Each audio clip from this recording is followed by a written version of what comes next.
So we're here at Shiki Sushi, right around the corner from South Point Mall. That's on Fayetteville in Durham, the Bull City.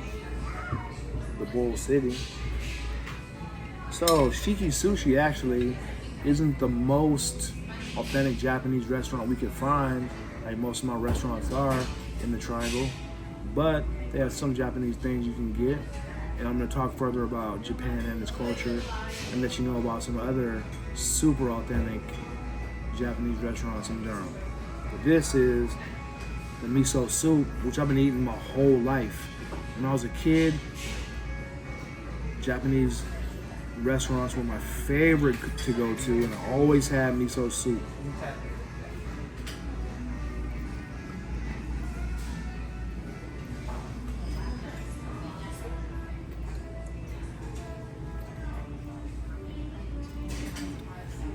And this tastes just as good as any miso soup I've had. Enjoy. So a lot of stuff here, like I was saying, since it's not completely authentic, it isn't really even from Japan, a lot of stuff here, but what I ordered today is typical Japanese stuff. Got raw fish here, which is sashimi. That's what they call it. Got the sushi here, traditional sushi. Got some tempura, some shrimp tempura over here. Got some different styles of sushi. Each style of sushi has a different name. Now, there's 3 different styles here. I don't know the name for each one. It all has a different name. All these different sushis have a different name. And of course, it comes with the ginger and the wasabi. And it's looking pretty traditional, man. It's gonna be tasty. We do my chopsticks. And of course, we got this white sticky white rice. A little side note, to make a traditional Hawaiian dish called Loco Moco, you get the sticky white rice from Harris Teeter, you get some gravy, however you want to make it, you get some beef steak patty, and you get eggs sunny side up or over easy, and you put it all, stack it together, that's called Loco Moco in Hawaii. So that's my favorite Hawaiian dish, actually. So we'll try some of this. I'm gonna take my gold fronts out.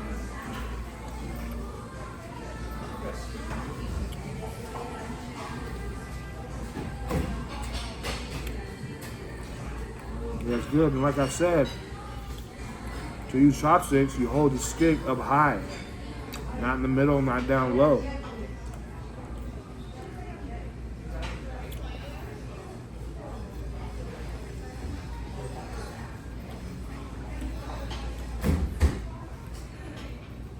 Oh yeah, and each one of these are 3 different kind of raw fish sashimi plate here.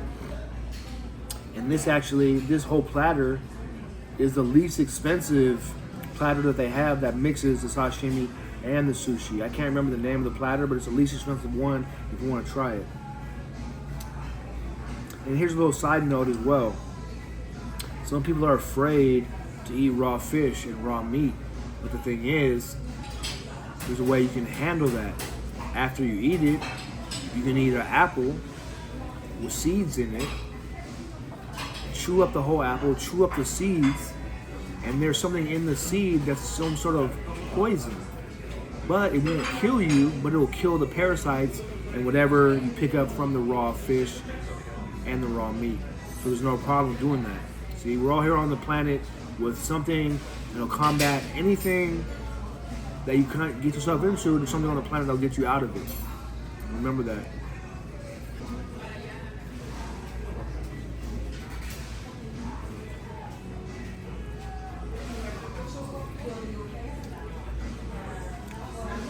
Yeah, that was excellent. Yeah, for this place not being super authentic, the food is really good. And I'll tell you one reason why I know that, because my mom was a super critical foodie. And we came here a lot. She didn't like a lot of restaurants I brought her to be honest. brought her to at least 65 different restaurants in the Triangle. She only like 3 of them, and this is one of them. And the other one was Bangkok 54, which we've done before on our channel. So like I said before, this place isn't that authentic. Actually, it's kind of like a chain. But like the point of this channel is try to get you to the most authentic spots we can find. So the most authentic Japanese places I can find are in Durham. And they all start with the letter M. You got M Izakaya, M Coco, M Pocha, M Hansik, M Tempura, and M Sushi. And what I know about M Sushi is you have to have reservations. So I'm guessing that the rest of them you have to have reservations too. And I remember at M Sushi, I heard they had Wagyu beef, which is pretty authentic. It's some of the best beef you can get, especially if it's A5 Wagyu. So, side note about M Sushi was, it was really hard to find, and my GPS kept taking me around the block like 6 times, and I had to kind of just figure out where it was. I never mentioned other spots, so good luck trying to find it. That's a little warning for you. So, Japan. Its people and its culture are very interesting. Everything I learned about Japan and its culture is so deep. They don't even really take things that lightly. I mean, they do, but everything has some kind of deeper meaning.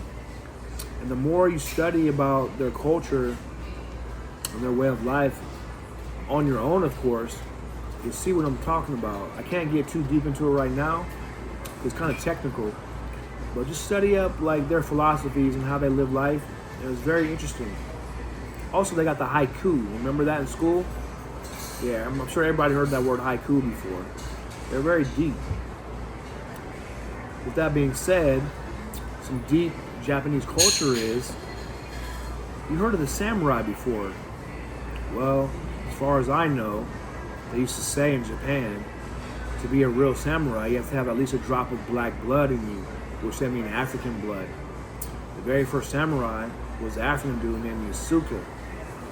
And he was super dark skinned, super quote unquote black, as people would say in this culture, in this country. So, Yasuke. And with that being said, my father was one of those samurais, but he was a dark skinned man from the United States. He also got me interested in the ninja culture at a young age, which is also from Japan. He would dress up as a ninja for Halloween, which got me dressing up as a ninja for Halloween. And when I was a kid, I used to play this game called ninjaing, where I'd go through the jungle, go through the woods and the creek, and just stealthily sneak around like a ninja. I even found a Chinese, or not Chinese, I found a ninja star in the creek. And throw it around, learn how to throw it, which got me into collecting knives, throwing knives. I used to throw knives. I even have some throwing knives right now. That's all some ninja culture for you. And so I'm really like part ninja over here. But that's a long story. If you ever get to meet me one day, I'll tell you about it. Other than that, the bento box, that's a classic thing to get at a Japanese restaurant. And it's proportioned very well. It's like, you're not gonna get too full, you're not gonna get too fat and heavy. It's perfect. And when you use chopsticks, you can't overeat that much. It's not like you're having a big spoon or fork shoveling food into your mouth. You take a small bite with the chopsticks. You're not going to get overeating too much because it's a small little nibble, and therefore you're probably going to chew more, which you're supposed to do anyway. You're supposed to chew like 30 times each bite, but most people don't even do that. So, Japanese culture, again, they're known for the Toyota, motorcycles, Yamaha, Kawasaki. I'll tell you one thing about the Toyota though, a little secret. Millionaires, they call their Toyota Tokyotas because it was made in Tokyo. The Toyota was. And all millionaires that know about this, they call their cars Tokyota. And that's a little millionaire slang for you. Guess how I know that? Yeah, I told you. I got real financial literacy over here. I've been having financial literacy my whole life, but that's another subject. So, you know, what can be said about Japan? Well, when you walk around Japan or you ride your bike around Japan, just know that that's how the society is set up. It's set up so you don't need a car. It's set up so you walk around and ride your bike around so you'll live longer. People living so long in Japan, they're so healthy from the way they eat, how they exercise. They even have these little things in the morning or certain times of the day where it's like an exercise group. People just meet up and just do exercise. It's kind of like other cultures do that as well, but Japan is very good for that. Also in Japan, there's not even garbage cans anywhere from right here. You just have to like pack your garbage and throw it away when you get home or something. You're not just throwing away. There's no litter. You're just packing your garbage. So they got a lot of stuff going on out there that people don't know about. I think you can get a pizza in Japan from a vending machine, brother. Like, who heard of that? The Japanese has cool culture, man. They got anime like Naruto. They got anime movies like Ninja Scroll and Ghost in the Shell. You got to see those if you like anime. So, Japanese got a lot to offer, man. And I'm so Japanese that my Japanese name is Hikari, which means light. So, you know, you tell I love Japan, brother.